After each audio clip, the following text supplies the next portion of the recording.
The silence is what breaks you first. Not the screaming, not the dying. Those ended weeks ago, on a world whose name I've already forgotten. It's the silence afterward, when you realize no one is coming to relieve you, no one is asking for reports, and the Vox network that once crackled with 10,000 voices now emits only the low hiss of dead air. I sit in the observation blister of the troop transport, watching the void slide past, and my hands shake so badly I've tucked them under my thighs. The smell of recycled air tastes like copper and old sweat, and somewhere in my pack is a regimental banner. I folded myself because there was no one left to help me carry it. They assigned me a private cabin. That should have been my first warning. Officers don't bunk with common infantry, and I was a line trooper, 3rd Company, 2nd Platoon, 5th Squad.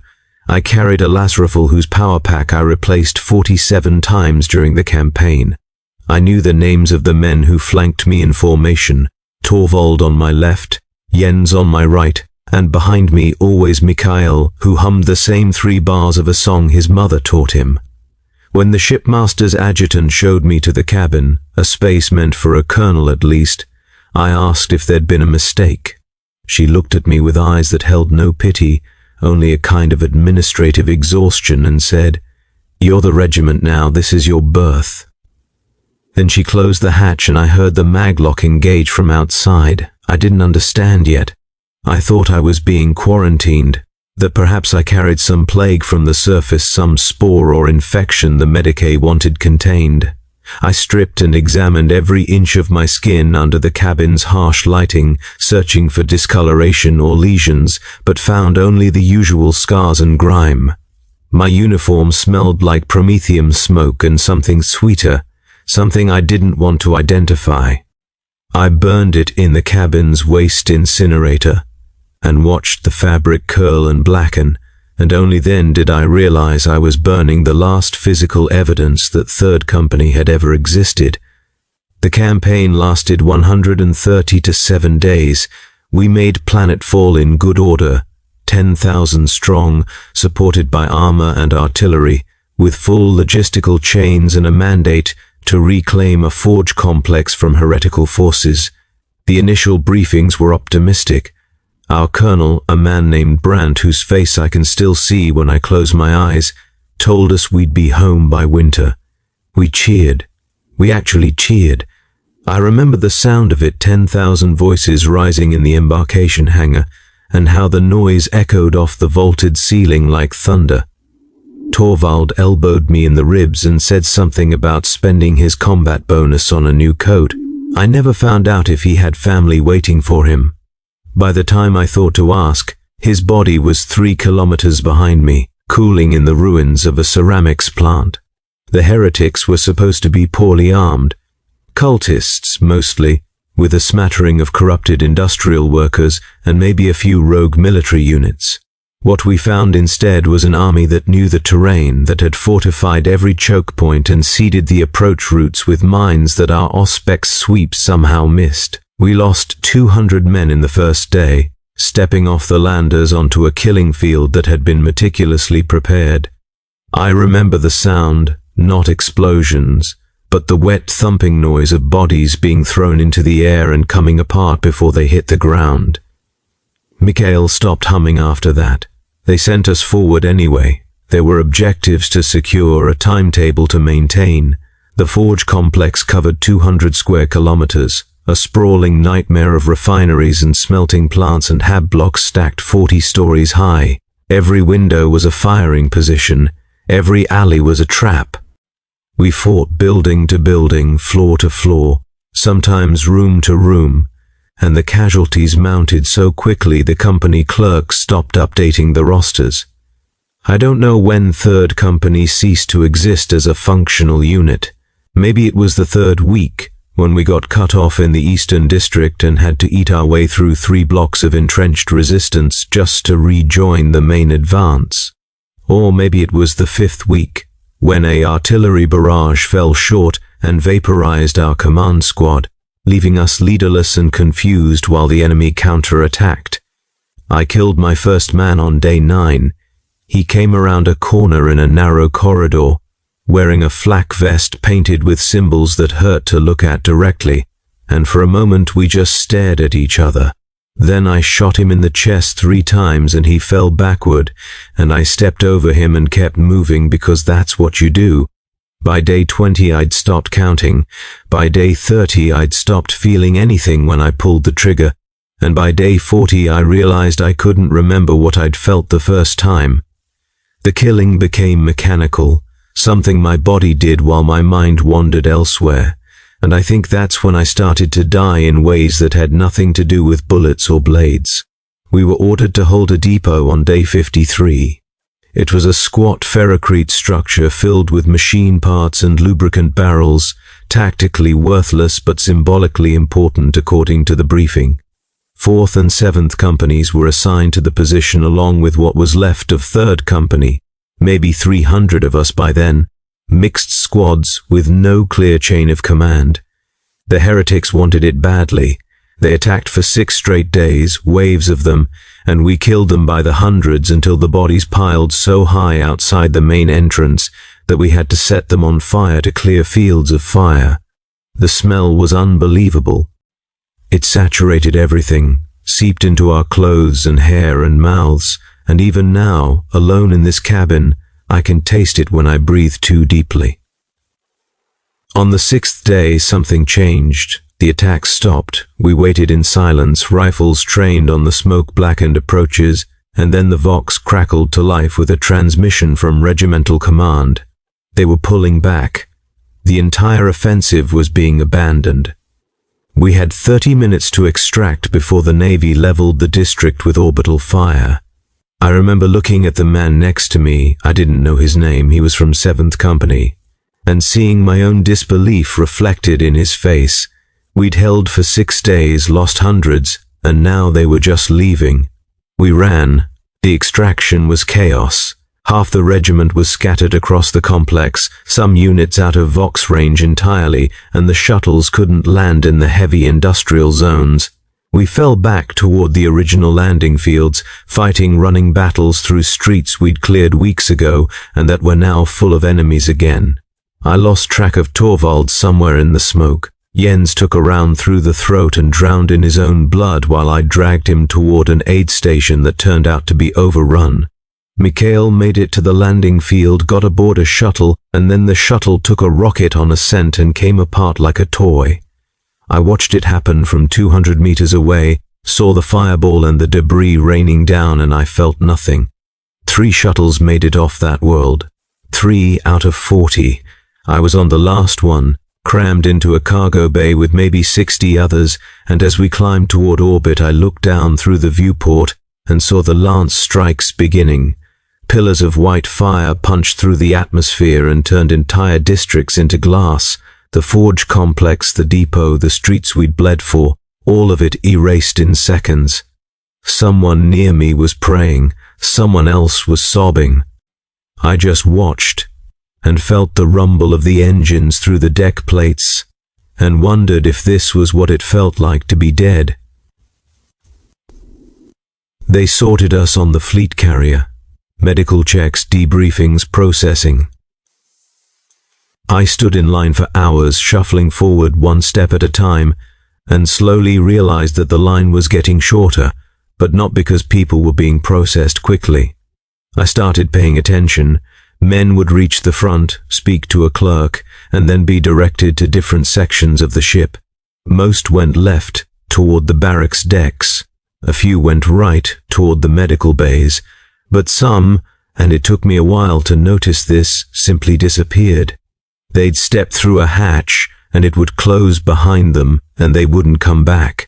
When it was my turn, the clerk was a woman with augmetic eyes that clicked and whirred as she scanned my identification tags. She consulted a data slate, frowned, consulted another, and then looked up at me with an expression I couldn't read. "3rd Company?" she asked. I nodded. "You're listed as the sole surviving member." I didn't understand. There were others in the bay, I said. At least 60 of us. She shook her head. 4th and 7th companies. 3rd company is you. She made a notation on her slate. Proceed to section Gamma -7. Someone will meet you there. I wanted to argue, to explain that she'd made a mistake, that there had to be others, but the line was moving and a guard was already gesturing for me to step aside. I went to section Gamma -7, which turned out to be the officer country I mentioned earlier, and that's where the adjutant put me in the cabin and locked the door. I've been here for 12 days now. Food arrives on a schedule, delivered through a slot I never see open. The Vox panel on the wall doesn't respond when I try to hail anyone. My requests for information go unanswered. I am, as far as I can tell, completely alone on a ship carrying thousands of souls. At first I thought it was temporary, some kind of administrative holding pattern while they figured out what to do with me. I tried to be patient. I slept, or tried to. The nightmares were bad, images of Jens drowning, Mikhail burning, the endless corridors of the Forge complex, but I told myself they'd fade eventually. I exercised. I counted the rivets on the ceiling. I composed reports in my head, detailing everything that had happened, thinking maybe they'd want my testimony for some kind of inquiry. But days passed and nothing changed, and slowly a different understanding began to take shape. I am not being contained for medical reasons. I am not awaiting debriefing or reassignment. I am being kept because I am a problem. A regiment is not one man. A regiment is a lineage, a history, a tradition that stretches back generations. It has colors, honors, a place in the vast bureaucratic machinery of the Imperium's military, and I, by virtue of being the only survivor, am now the custodian of all that. Except I'm not an officer. I don't know the regimental hymns or the names of the founding members or the correct way to address a Lord General. I'm a line trooper who carried a rifle and followed orders, and now I'm supposed to be the living embodiment of something that died screaming in the ruins of a forge complex whose name I've already forgotten. They can't kill me. That would be administratively inconvenient. A regiment with no survivors is a tragedy, but a regiment with one survivor is a problem that requires documentation, verification, and eventual resolution. So they've locked me away while they figure out what to do, and in the meantime, I sit here in this cabin, alone, with only my thoughts and the silence that used to be 10,000 voices. I've started talking to them, not out loud, I'm not insane, not yet, but in my head. I rehearse conversations with Torvald, arguments with Mikhail, briefings with officers whose names I barely remember. I populate the silence with ghosts because the alternative is accepting that I'm the only one left, and that acceptance feels like a betrayal. If I admit they're gone, if I stop carrying them in my head, then they'll be truly dead, and I'll be complicit in their erasure. So I keep them alive the only way I can, and every day it gets a little harder to tell which thoughts are mine and which are theirs. The thing about being the only survivor is that everyone else gets to be a hero. Torvald died fighting. Jens died trying to reach the aid station. Mikhail died on a shuttle during an evacuation. They all have endings, moments of finality that I can point to and say, that's where it ended for them. But I'm still here, still breathing, still waiting for someone to tell me what comes next. And the longer I wait, the more I realize there is no next. This is it. This cabin, this silence, this slow dissolution of everything I was. I'm not surviving, I'm just taking longer to die. On the 8th day, I found a razor blade in the hygiene kit. I held it for a long time, feeling the weight of it, considering how easy it would be to open my wrists and let the silence finally take me. But I didn't. Not because I'm brave, but because I'm afraid that if I die, the regiment dies with me, and someone somewhere will file a report saying we failed, that we broke, that we weren't worthy of the colors we carried. So I put the blade back and I keep breathing, and I hate myself for it. The meals come 3 times a day. Standard rations, nutritionally complete but tasteless. I eat because my body demands it, but I don't enjoy it. I've lost track of what hunger feels like, what satisfaction feels like. Everything is gray now. a monotone existence punctuated only by the occasional spike of panic when I realize how completely isolated I am. Sometimes I press my ear to the hatch and listen for sounds of the ship, footsteps, voices, machinery, but I hear nothing. It's as if I've been placed in a pocket of null space, a bubble of emptiness that exists adjacent to but separate from the rest of reality. I've been thinking about the doctrine. Every regiment has it drilled into them from the first day of training. The soldier is expendable, the regiment is eternal. We were taught to subsume our identities into the collective, to see ourselves as interchangeable parts in a vast machine. And I believed it, I truly did, because it gave meaning to the suffering. If I died but the regiment survived, then my death had purpose.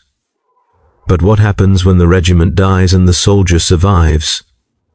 The doctrine doesn't account for that. There's no catechism for the lone survivor, no prayer that makes sense when you're the only one left to say it. I tried to pray on the 10th day. I knelt on the deck and clasped my hands and recited the litanies I'd learned as a child, but the words felt hollow, performative. Who was I praying to? For what? Forgiveness? Guidance? Death? I didn't know, and halfway through I started laughing, a dry, humorless sound that scared me so badly I clamped my hand over my mouth and forced myself to stop. I haven't tried again since. The isolation is doing something to my mind. I notice it in small ways. I'll start thinking about a conversation I had with Torvald, and midway through I'll realize I've started speaking out loud, reciting both sides of the dialogue. Or I'll look at my hands and they'll seem unfamiliar, like they belong to someone else. Time is becoming elastic, hours stretching into days or compressing into minutes with no consistent pattern. I've tried marking the passage of days by scratching lines into the bulkhead with the edge of my identification tags, but sometimes I forget, and sometimes I think I've marked the same day twice. The count could be anywhere from 11 to 15 now. I don't know anymore. There's a mirror in the hygiene station. I avoid it mostly, but yesterday I looked, and I didn't recognize the man staring back. He was gaunt, hollow-eyed, with skin the color of old parchment. His hair had started to gray at the temples even though he couldn't be more than 25. He looked like a ghost, something already dead but too stubborn to realize it. I touched the mirror to make sure it wasn't some kind of projection, and my reflection touched back, and I felt a wave of vertigo so intense I had to sit down on the deck and put my head between my knees until it passed. I've been trying to reconstruct the regimental roster from memory. It's a pointless exercise, I know, but it gives me something to do. I close my eyes and visualize the formation from the day we made planetfall. 10 companies. Each 100 strong, arranged in parade order. I start with 3rd Company because I know those faces best, and I work my way through them one by one, recalling names, ranks, distinguishing features. Torvald, tall, blonde, scar on his left cheek from a training accident. Jens, quiet, competent, carried a locket with a woman's picture inside. Mikhail, the one who hummed, who always volunteered for point duty because he said waiting was worse than fighting. I get about 40 names before the details start to blur. After 60, I'm making things up, assigning features to faces I barely remember. By 80, I've run out of memories entirely, and I'm just inventing people, populating the roster with phantoms who never existed. And then I feel like a fraud, like I'm dishonoring the actual dead, by conflating them with figments of my imagination. So I stop, and I sit in silence, and I try not to think about how many of them I've already forgotten. On day 13, or maybe 15, the Vox panel crackled to life. It was the first sound from outside the cabin since the adjutant locked me in, and I nearly tripped over myself lunging for it. A voice, distorted by static but unmistakably human, said, "Unit designate Throne 473, confirm status." I grabbed the handset. "This is Throne 473, survivor from 3rd Company, regimental." "Affirmative," the voice interrupted. "Stand by for processing." "Processing?" I asked. "What kind of processing? What's happening?"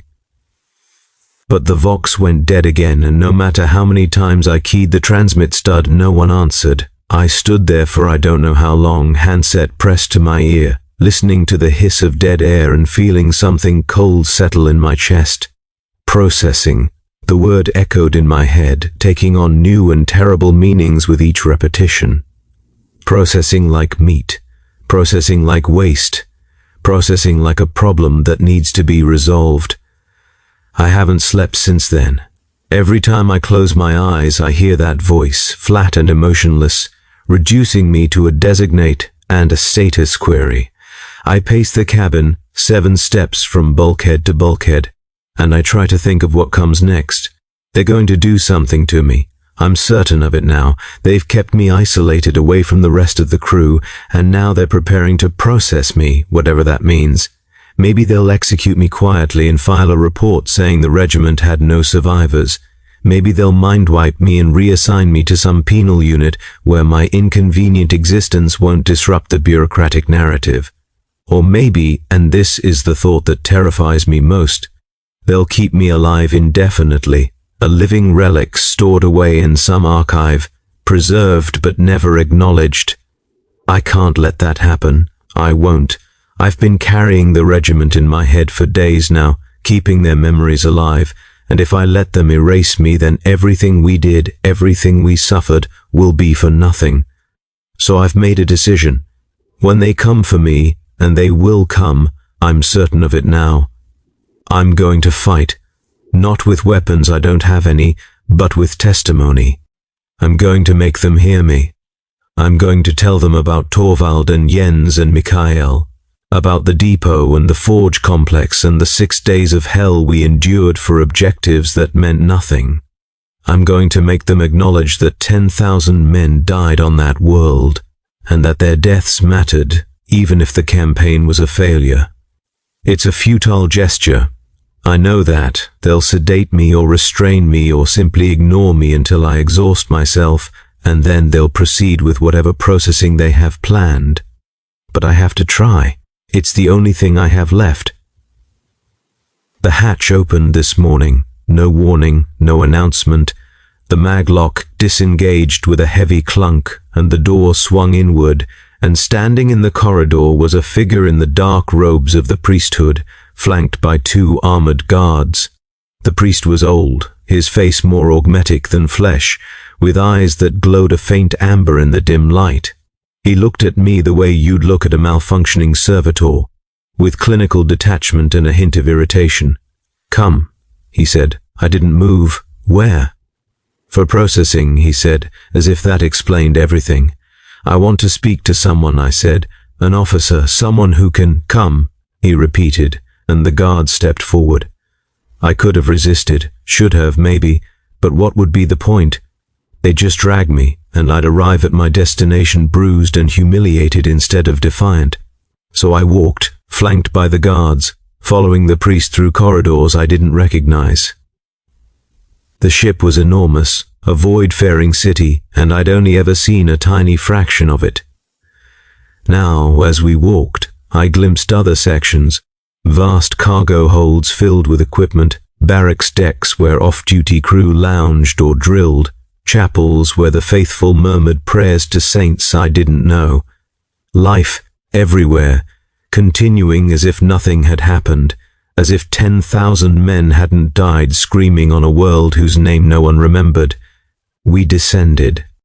Down through the ship's levels, past the crew decks, past the machinery spaces, into regions that felt older, more primitive. The walls here were bare metal, riveted and pitted with age, and the air had a metallic tang that made my teeth ache. The priest moved with purpose, never looking back, and the guards kept pace silently. I wanted to ask where we were going, but I knew I wouldn't get an answer, so I just followed and tried to memorize the route in case I needed to escape. A pointless exercise. I was lost within minutes. We stopped at a heavy hatch marked with symbols I didn't recognize. The priest placed his hand on a scanner, and the hatch groaned open, revealing a chamber beyond. It was circular, maybe 10 meters across, with a low ceiling and walls covered in cables and conduits. In the center was a chair, and next to it a bank of machinery that hummed softly. The priest gestured for me to enter. "Sit," he said. I looked at the chair, then at him. "What is this?" "Resolution," he said. I didn't sit. "I'm a soldier of the Imperium. I have rights. I'm entitled to—" "You are a discrepancy," the priest said, cutting me off. His voice was calm, almost gentle, which made it worse somehow. "Third Company no longer exists. The regiment no longer exists. You are a data error, a remnant that complicates the archives. This is not punishment. This is correction. I'm a witness," I said, and my voice cracked. "I saw what happened. I can testify." "To what end?" the priest asked. "The campaign is concluded. The objectives were achieved sufficiently for doctrinal purposes. Your testimony serves no function except to introduce ambiguity into closed files. Ambiguity is inefficiency. Inefficiency is heresy." I stared at him, trying to find some hint of humanity in that augmetic face, but there was nothing. He was a machine wearing flesh, a tool of the bureaucracy, and arguing with him was like arguing with the void itself. But I tried anyway, because what else could I do? "They died for nothing," I said, "all of them. And you're going to erase them, pretend they never existed? How is that not heresy?" "They existed," the priest said. "They served. They died. This is sufficient. What you propose, memorializing failure, documenting suffering, serves only to demoralize the living. The dead do not require your advocacy. They require only that their sacrifice not be wasted on sentiment." "Then why am I here?" I asked. "If they're just data, if none of it matters, why go through this charade? Why not just execute me and be done with it?" "Because execution creates documentation," the priest said. "A body requires a death certificate, which requires a cause, which requires an investigation. Complexity. You will not be executed. You will be reallocated. Your memories will be archived, your identity reassigned. You will serve again, unburdened by trauma, and the regiment will be quietly expunged from the records. Clean, efficient, merciful." I finally understood. They were going to mind-wipe me, strip away everything I was, everything I'd seen, and turn me into someone else. The man who'd stood at Torvald's side, who'd watched Jens drown, who'd carried the regimental colors off that cursed world, that man would cease to exist. And with him, the last living memory of 10,000 dead. I lunged for the priest. I don't know what I intended. To strike him, to throttle him, to make him feel some fraction of the rage and despair churning inside me. But I didn't even get close. The guards were on me instantly, slamming me to the deck with professional efficiency. I struggled, screaming obscenities, kicking at them, biting at their gloves, anything to resist. But they were armored and trained, and I was emaciated and half mad. And within seconds they had me in the chair, restraints snapping closed around my wrists and ankles. The priest watched impassively. "Your resistance is noted," he said. "It will be included in the archive. Future iterations of your consciousness will not retain the memory, but the fact of your defiance will be preserved. This is not erasure. This is transformation." I spat at him. The globule struck his robe, and he looked down at it with mild curiosity before turning to the machinery. His fingers danced across controls I couldn't see, and the humming intensified, rising in pitch until it became a pressure inside my skull. I felt something cold spreading through my body, starting at the base of my spine and climbing toward my brain. Not pain exactly, but a numbness, a sense of dissolution. "Wait," I gasped. "Please, just let me." "The regiment thanks you for your service," the priest said, and then he activated the final sequence. The world didn't go dark. That would have been merciful. Instead, it fragmented. My memories began to shatter, peeling away in layers. I saw Torvald's face, then forgot his name. I remembered the forge complex, then forgot why we were there. I felt Jens's blood on my hands, then forgot whose blood it was. Piece by piece, moment by moment, everything that made me who I was dissolved into static. I tried to hold on, to anchor myself to something solid, but there was nothing left to grip. I was a ghost, evaporating in sunlight, and the last thing I remember thinking before even that dissolved was that I'd failed them, all of them.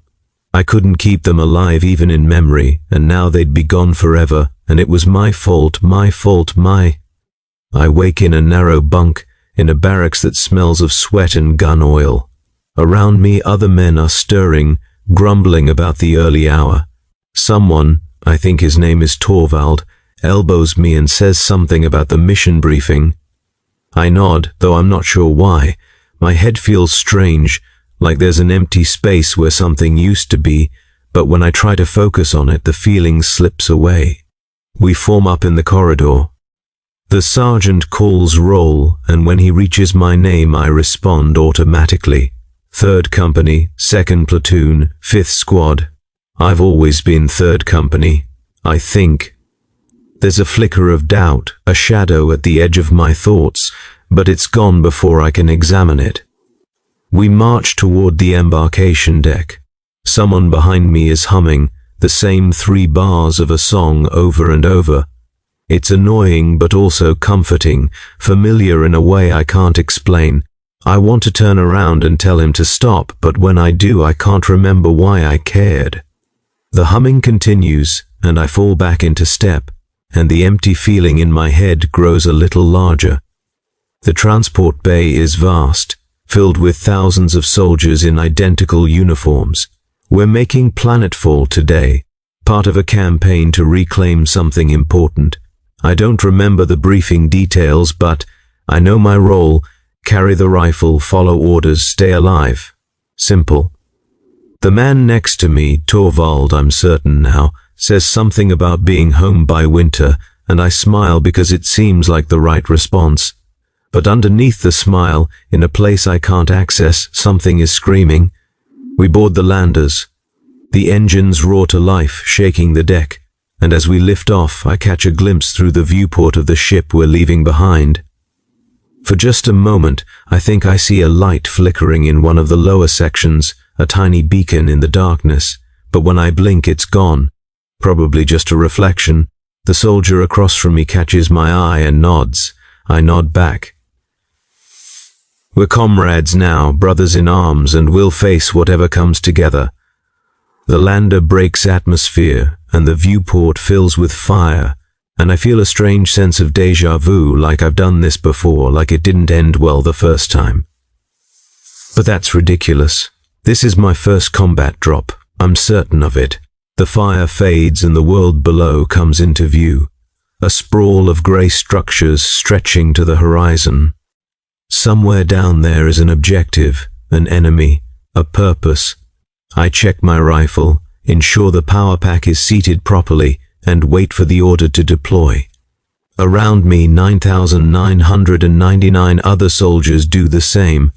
The ramp drops and we charge forward into smoke and noise, and behind us the regiment's colors snap in the wind, proud and untarnished, as if this were the first time we'd carried them into battle.